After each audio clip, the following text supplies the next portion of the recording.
All right, so I just wanted to introduce myself. Again, my name is Lauren Plaza, and I live in Oregon, which is in the Pacific Northwest. Currently, I am 4 hours behind you, so it's just about 8 o'clock here. And I just wanted to give you a little bit of background. So my parents are actually from Trinidad. They migrated to Canada, where I was born, and now I live in the States. I also work at Oregon State University as an adjunct instructor, and I do a lot of study abroad classes. Unfortunately, we're not doing too much study abroad. So I'm also doing some work for the Academic Success Center and doing various projects like this one, so workshops. All right, so let's get started with the workshop. So today's topics are, we're going to look at learning skills, reading strategies, and note-taking. So I hope you all are ready and excited because we're going to pound out all these subjects. So our objectives today are that you will be able to identify your learning preferences. You'll be able to apply new strategies and techniques to daily learning activities, and that you will be able to better comprehend academic content. So the first thing we're going to look at is how to determine your learning styles. So you can determine your learning style through observation of your skills that are used while learning, through observing the methods that are used to ensure that you're absorbing the highest amount of information. So let's look at some learning styles. So today we're going to focus on 3. We're going to look at visual, auditory, and kinesthetic. So when we talk about visual, most people learn through looking at graphs, at illustrations, at PowerPoints, pictures, videos, and articles. In the auditory, for auditory learners, typically you'll learn through one-on-one conversation, podcasts, group discussions, videos, and oral presentation. And if you are a kinesthetic learner, typically you'll learn on hands-on activity, walking, meetings, role-playing, and note-taking. One thing that I would like all of you all to know is that many of you all might be a little bit of all 3, like I am. All right, let's keep going. So let's talk about some visual learners. So visual learners like new skills by seeing and learning new information best through visuals. Visual learners also understand and remember by sight. So if you look down at our little graphic here, the best way, or a lot of the ways that you will learn, is through connecting your thoughts. So again, we're talking about visual learners, through recording lessons, engaging in learning, transfer ideas, feeling the story, and sometimes you see your ideas. All right. So here's some tools for visual learners. Use colored highlighters to color code your text and notes. And I have an example here, and I really want you to take a look at this, not so much the content, because I'm not even sure if you can see the content, but I want you to actually look at the colors and how the notes are color coded, because you don't want to use your highlighters and highlight everything in your book or everything that you've taken notes on. What you actually want to do is you want to color code certain things. So for example, at the top, whomever was writing these notes actually is using orange to highlight the subheadings. Then you may use another color for a theme.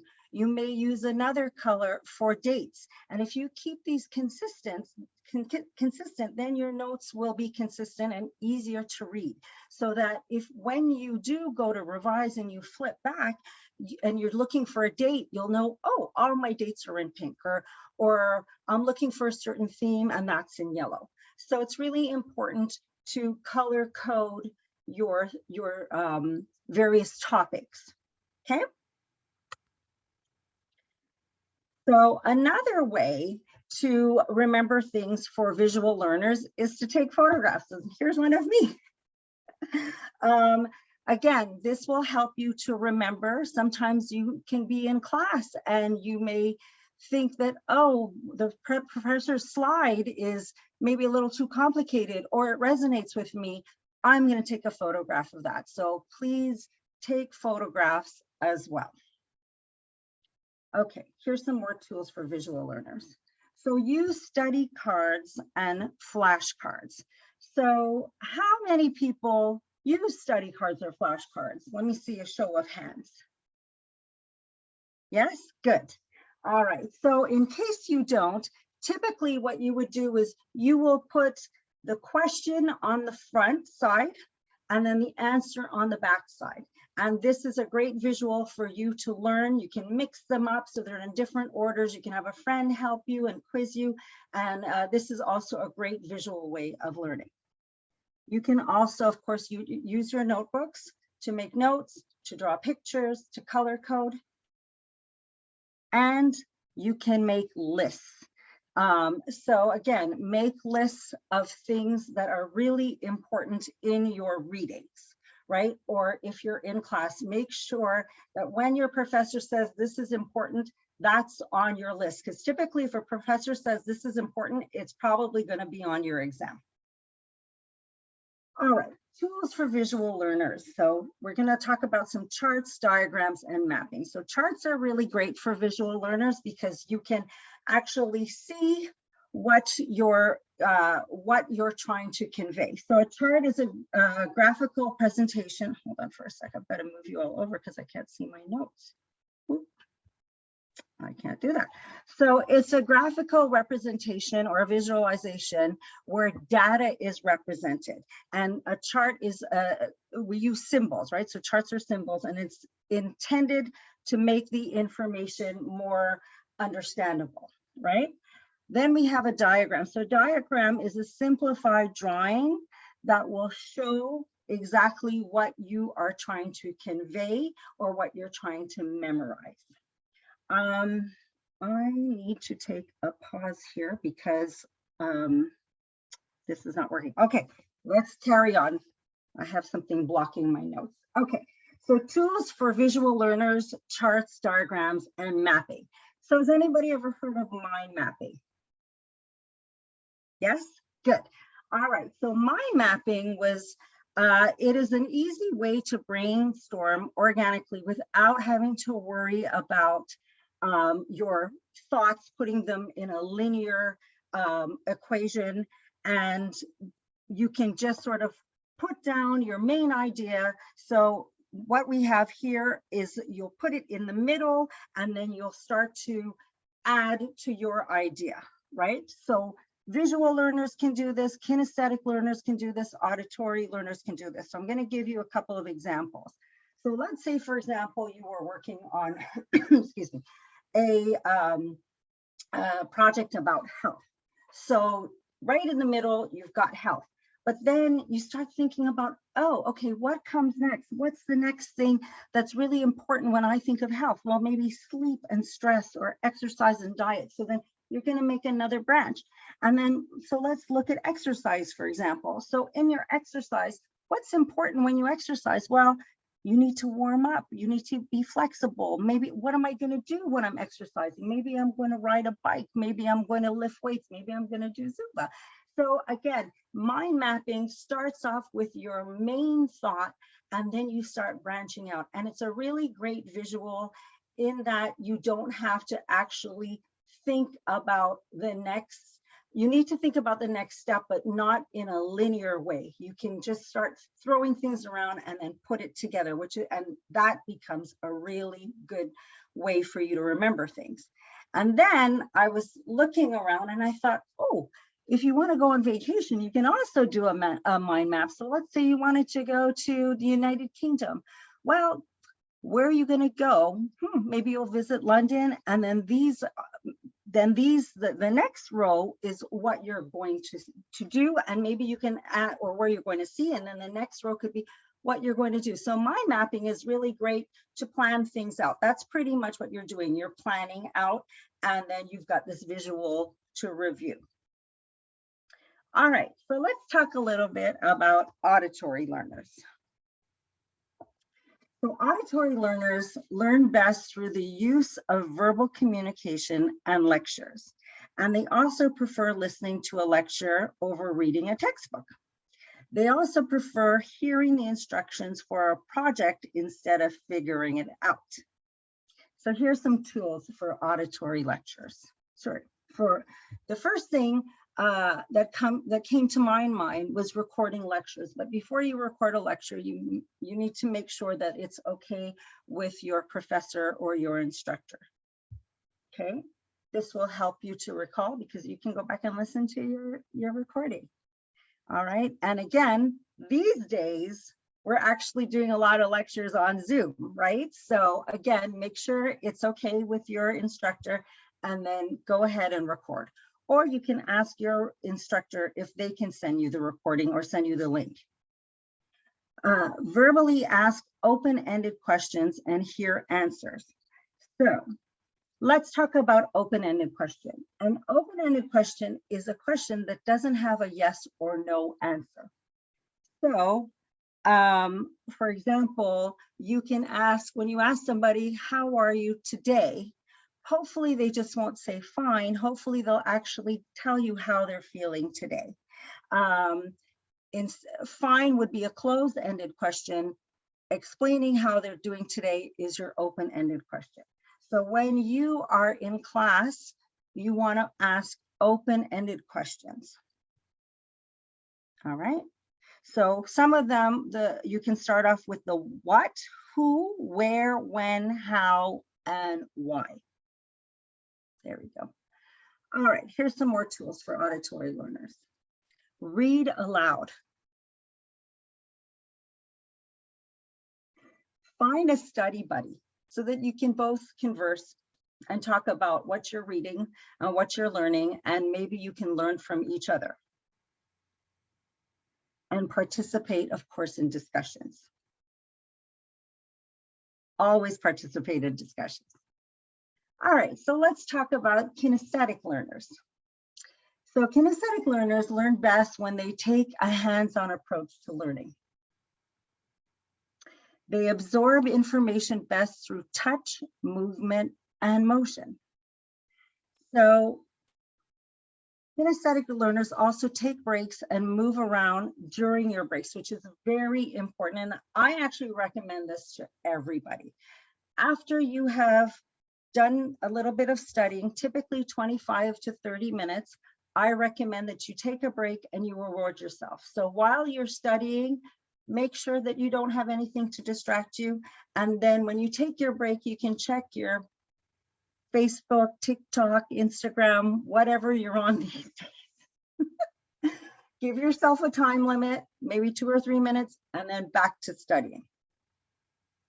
All right, and here's some ways to take a break. So you can go walk your dog, you can, oh my goodness, there's so many things to do.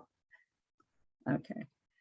All right, so kinesthetic learners also learn concepts with concrete examples. And a concrete example is one that you can learn through your physical senses. So I chose this picture because I thought this is perfect.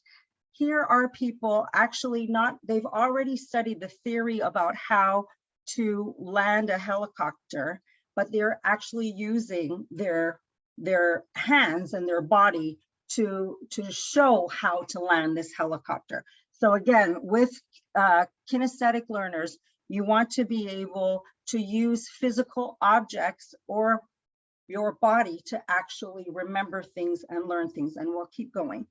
So you can act things out. Here we have a chart where you have your X and your Y axis, and you're actually acting out whatever your math problem is. So that's a great way as well to actually not only visually see it, but to actually act it out. And then kinesthetic learners also build models. So that's also a great way to learn, where you can physically build something, especially if you're in architecture, or if you are in a class where there is a concept that you're not exactly grasping through the hearing or visual, you can actually build your models. All right. Also, kinesthetic learners write. So make sure to write. So that also goes with your visual learning. So again, kinesthetic learners are a little bit a mix of visual learners as well. So make visuals, such as the maps that we talked about. Do some timelines, maybe some charts, and some graphs. All right. You can also use your fingers and hands. And remember, we talked about that. I like to think that if you are maybe learning how to do sign language, you have to bring up that kinesthetic learning, right? And then also, again, use index cards. That's another great way of holding, feeling, and actually visualizing. All right, so how do you determine your learning type? Well, the benefits are you learn and absorb your information the first time that you hear it, right? The benefits also are it reduces the amount of reviewing the study time. And it also defines your learning type. All right, so I have a problem for you all. So I'm going to take a couple of seconds for you all to read this. I'm actually going to read it to you, and I want you to think about how you would actually attempt to fix this. So your problem 1, you need to paint a room. How much paint and what supplies do you need? So think about it. What would you actually need to do to paint this room? All right, let's go for it. So if you are a listening learner, you might call a painter, a friend, a paint store, and ask them for instructions before starting. You might attend a course on painting at the paint store. If you're a visual learner, you might look online for answers, read several websites, go to a bookstore and find books and magazines about home improvement and painting, or go to the paint store and read the back of the paint cans, right? And if you are a kinesthetic learner, or sometimes we say tactile learner, you might go buy a can of paint, a brush, and start painting. If there's not enough paint, or you have the wrong brush, you just buy more. Eventually you learn how much paint and what supplies are required. All right, let's go on to problem number 2. Your boss wants you to plan a summer barbecue for 25 coworkers and their spouses/partners. You've never planned anything before. How would you learn what to do? What's your first thought? All right.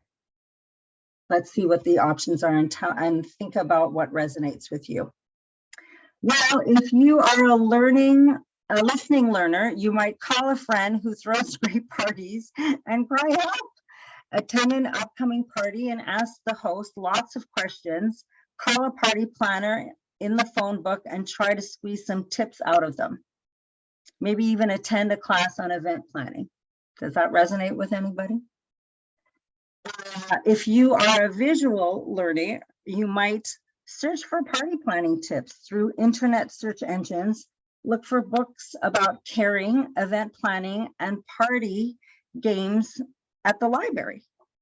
And if you're a kinesthetic learner, you might dive right in, walk around to coworkers' desks, ask them how many people are coming, find a place to hold the event, buy lots of food at the local deli, and determine in your head if it's enough. Hire a country band. I don't know if you like country. And then learn by experience that alcohol melts through paper cups. All right. So think about which one did you resonate with? What answer would you have thought of? Okay. All right, so let's go to some effective readings. So when I think of effective reading, I think of intentional reading. So independent learning is a major difference from high school compared to university, and it takes time and getting used to expectations. You'll need to hone in your skills to study efficiently. So the cycle above indicates notes and how to practice problems by using the information and building blocks for this information. So let's look at this. So reading text actively. This is really huge because I find sometimes if I'm reading a book, I may just be reading and then suddenly I'm thinking about something else and I've forgotten completely what I've read. So you want to read intentionally, and we're going to talk about that here. You want to attend class and take notes, and you want to recall the information via practice. So how do we do this? All right, reading strategies. So here's a weekly schedule that I highly recommend. Schedule time to read. I have found, and through research as well, that the best time to read is early in the morning, before you actually go to class and it's late at night and you have the whole day's memories and things that you did in your mind, and your mind is a little clogged up. So the best time is to read in the morning where you're fresh. It's also the best time to read before class, so you have an idea of what your professor is going to be talking about. So let's look at this weekly schedule. So this schedule starts off at 8:40 to 9 o'clock, so it's not too late. And you have a mini lesson. So what you're going to do is you're going to look over your vocabulary, you're going to look over notes. Then from 9 to 10, you're actually going to start deciding exactly what you are going to start to work on. And again, you can change these around, but stick to a schedule. That's what I'm trying to make sure that you understand, that you need to have a schedule.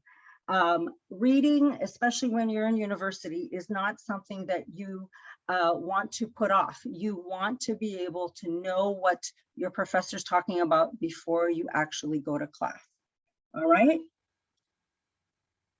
So again, schedule time to read. Okay, set yourself up for success. So when I think about setting myself up for success when I want to read, is I find a quiet place. I take off any other electronics around me. So the TV, the radio, my phone, and I find a comfortable seat. I'm not probably going to lie on my bed because I'll probably fall asleep. So you need to find a place that is going to, that you're going to be comfortable in, but you're going to be able to effectively read. So typically that's at a table or a desk, okay? Then you want to choose a specific reading strategy. So we will talk about those in a bit. Then you want to monitor your comprehension. So when you're reading, you want to know, well, what's happening in the story? Again, this is part of your effective reading, right? Because you want to keep your attention on your reading. You want to think about, okay, what's happening with this character? Is the character changing? What do I think will happen next? What is the problem? Was the problem solved? If so, how? What does this word probably mean in the sentence? You may want to stop, you may want to look it up, then you go straight back to the reading. But you want to continue to self-monitor your reading when you're reading an academic textbook. This is not reading a novel. It's a completely different way of reading, okay? So another way to actively read is to take notes. Jot down a couple of notes, whatever resonates with you. What is the main idea? Who's the main character? What is their intention? So you want to actually take notes. Then you want to review. So you want to preview, sorry. So before you tackle the reading, Maybe you want to understand, okay, well, what is this book about? So typically I look at the back of the book, I read the back, I read the front, I may even skim through the contents, right? So you want, now depending again on what type of book you're reading, you typically want to look at the title, the subtitles, the pictures, and if there are any graphs. Sometimes when you're reading a book, there may be a map at the front of the book, right? You want to look at that map, you want to understand what this book is about and where it's taking place, okay? So you want to, again, identify the main ideas, familiarize yourself with the text as a whole, and you want to review the table of contents. Read the introduction, your subheadings, read the first paragraph, and read your conclusions.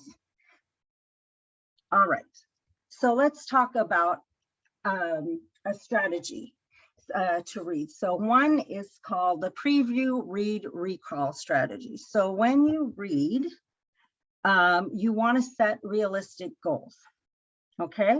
You want to divide the chapter into small sections. So if you have a chapter, let's say it's 30 pages, what you need to do is give yourself time to read those 30 pages, and you probably won't be able to read all of those pages, the whole chapter. So what you want to do is give yourself time, maybe start a week in advance, and every day say, you know what, I'm going to read 5 pages, or I'm going to read 10 pages, depending on your homework load. But you want to divide the chapter into small sections so that you are able to complete your goal. All right. Then you want to summarize each paragraph or section. Again, it all depends on the type of book that you're reading. A lot of the times they have a lot of keywords, a lot of theory. You want to be able to summarize each section before you move on, and that will be able to, that will ensure that you actually understand what you're reading. Again, take short breaks. I'm all about the breaks because I myself need to take breaks, and I typically do it. Again, I'm going to repeat this because it's really important. After every 25 to 30 minutes, this is how I work. I take my break, get up, I may walk around, do some stretching, and then I'm back at it again. All right, make sure to reward yourself. All right, I actually want to go back to that start. So a possible goal, let's look at these goals. So getting started on my task right away. So when do you want to choose this? Pretty much when you're having difficulty getting focused and lose valuable reading time. So it's like, you know, sometimes you say, oh, I'm going to do this at this time, and then so you get a phone call, or suddenly you have to run out for some reason, you have to run an errand. This is when you have to say, you know what? I'm just going to set the time. Remember, we talked about setting time to do your reading, and just do it. Put those things aside, right? Another possible goal would be staying on task. So when do you need to choose this goal? When you easily get distracted during reading time. Another goal could be remember to keep track of my reading. So again, when you choose this goal, when you sometimes forget to record your reading in your reader's notebook. Okay, so the next one is keep my reader's notebook organized. So when do you choose this goal? When you have a hard time finding what you need because your reader's material are unorganized. All right, so keep your reading organized. All right, so recall. So recall is recall mentally or recite the highlights of what you've read. As you read, ask yourself questions and answer them. Does this make sense? How does this make sense to me? You can recall it that way. Underline keywords or phrases in each section. So that should be section. I don't know why it says section. In each section, so what you can do, and if you look at the little graphic, think about, is this relevant to my research? Is this a flawed argument? If so, how is this flawed? Wow, is this a great quote? Write these things down. What is this about? What does this word mean? Right? You need to be thinking about these things as you're actively reading and then recalling. So write notes in your margin, another way to make notes. Summarize the material in your own words. That is very, very important, because if you're summarizing material in your own words, that means that you're actually understanding what you're reading.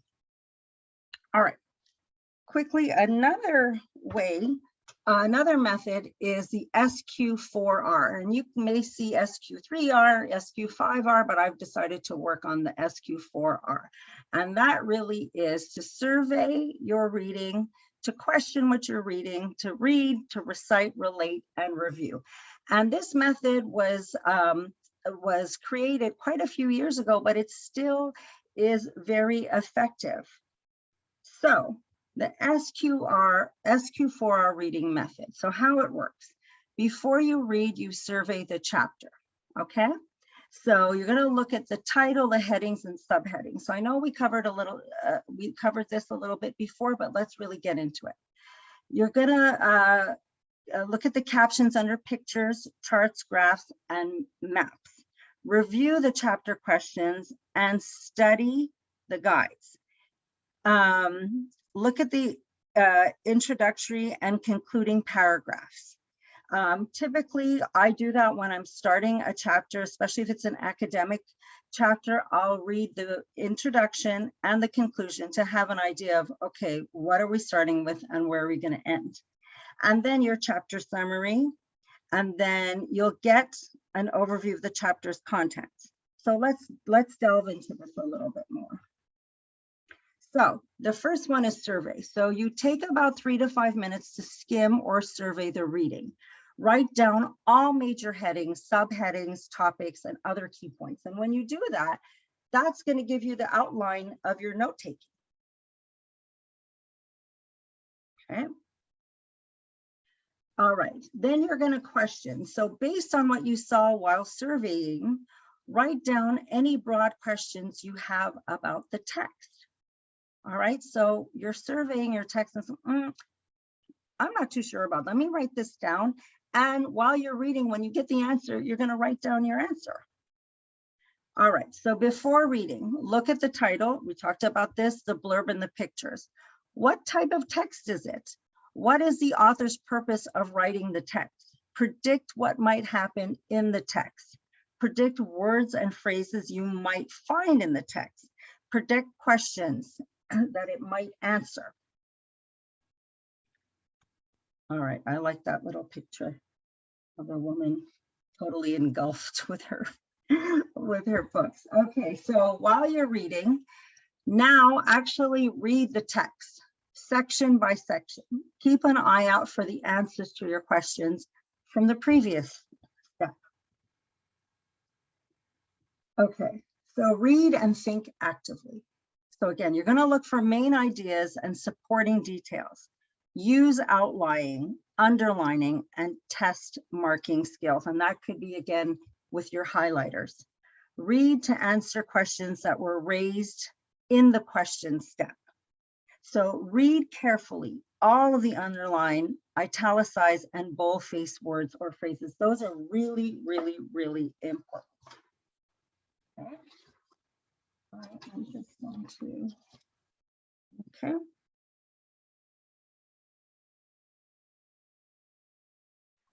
All right, here we go. Recite. After each section, write down all major ideas, keywords, and concepts. In other words, take notes. Again, answer the questions you pose in the second step as best you can, then recite what you have learned. Okay.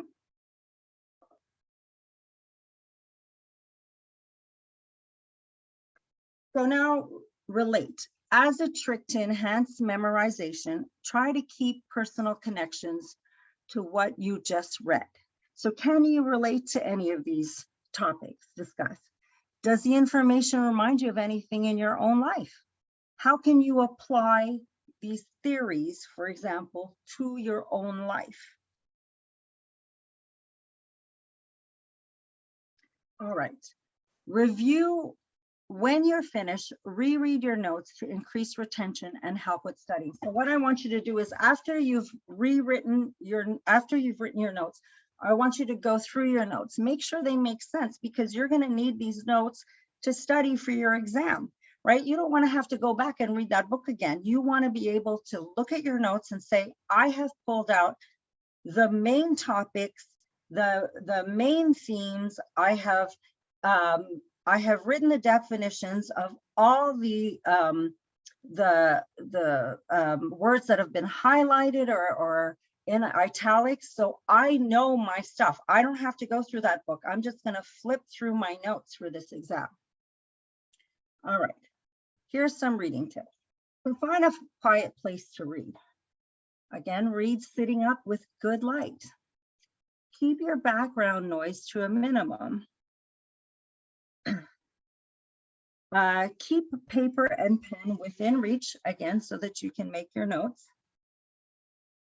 Before beginning to read, think about what you're going to be reading. Why has the professor actually asked you or assigned this reading? What are you supposed to do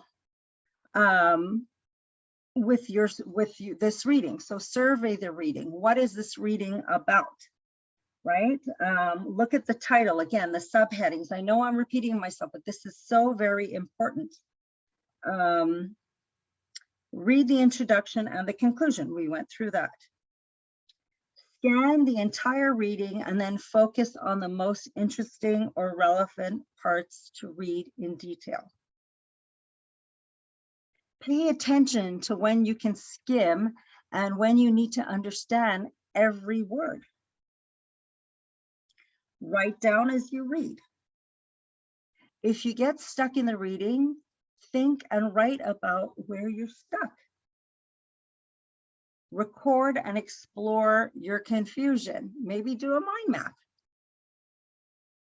When the going gets difficult and you don't understand the reading, slow down and reread the sections. Again, especially when your mind starts to wander off and you've realized that, I don't really know what I'm reading. I need to go back and reread this section, or if this section is really difficult, let me just stop for a minute, take a break, and go back and reread it again. Break long assignments into segments. So we talked about that, right? Make sure that it's in segments, especially when it's something that is maybe more difficult than another task. You want to break it up into segments. Read prefaces and summaries to learn important details about the book. All right, so now we're going to talk about note-taking, and I have this in bold. Attending class lectures is one of the most important things you can do for your academic success. Why? Well, let me tell you why.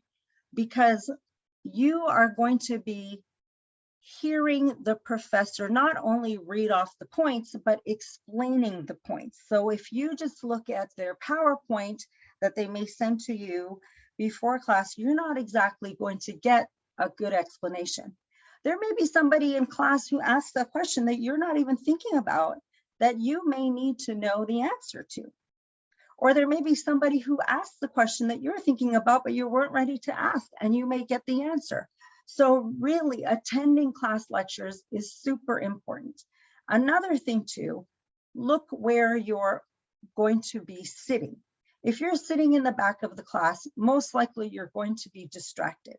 You're going to be seeing people's computers, you're going to be looking at people writing notes, somebody might be talking, somebody's hair might be a mess, and that might be distracting you. You need to sit in front of class. The closer to the front of the class, the more success you will have. I guarantee this.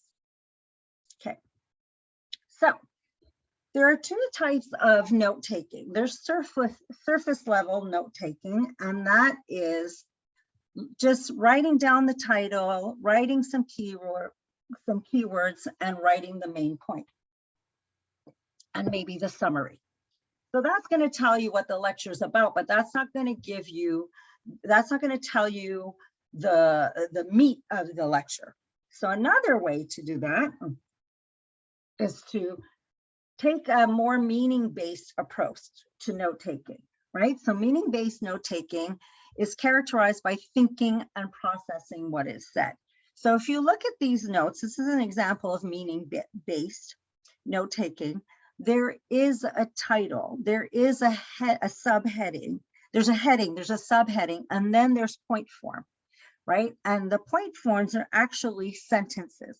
So this will also keep you thinking as your professor is lecturing. Your brain is actually working because you're trying to figure out, okay, what does this mean? And you're writing down these notes. So if we go back to surface level note-taking, you probably won't be able to use these very much, because when you get back home or wherever you're studying, maybe in the library, excuse me, you're going to look at these notes and say, what did he talk about? This doesn't make any sense to me. So try to focus on meaning-based note-taking.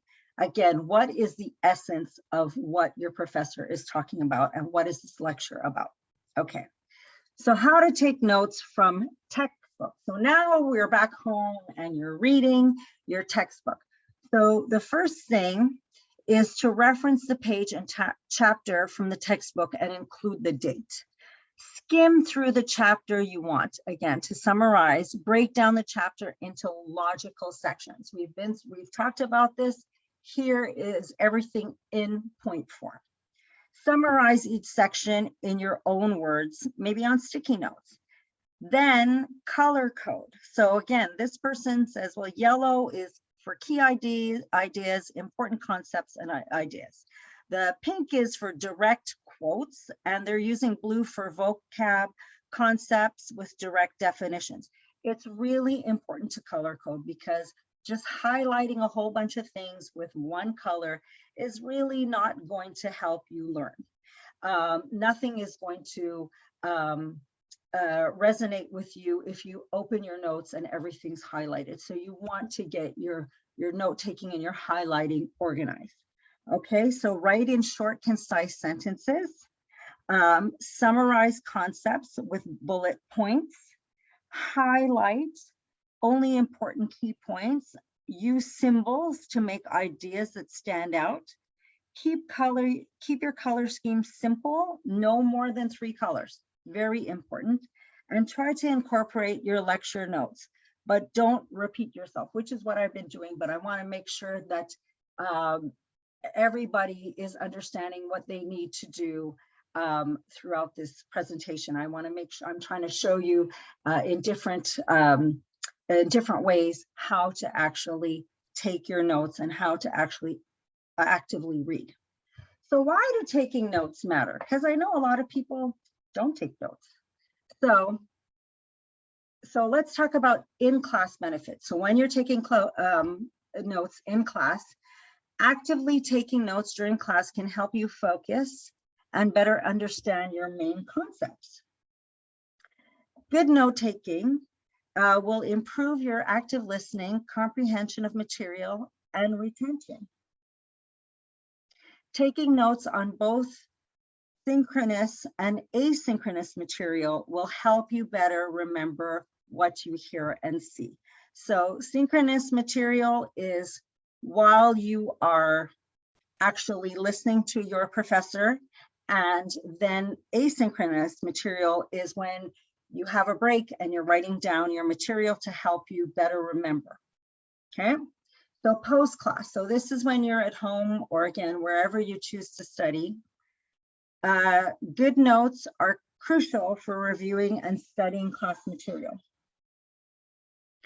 Efficient and concise notes can save you time, energy, and confusion. When watching a video, taking good notes can save you from the hassle of pausing, rewinding, and rewatching large chunks of a lecture.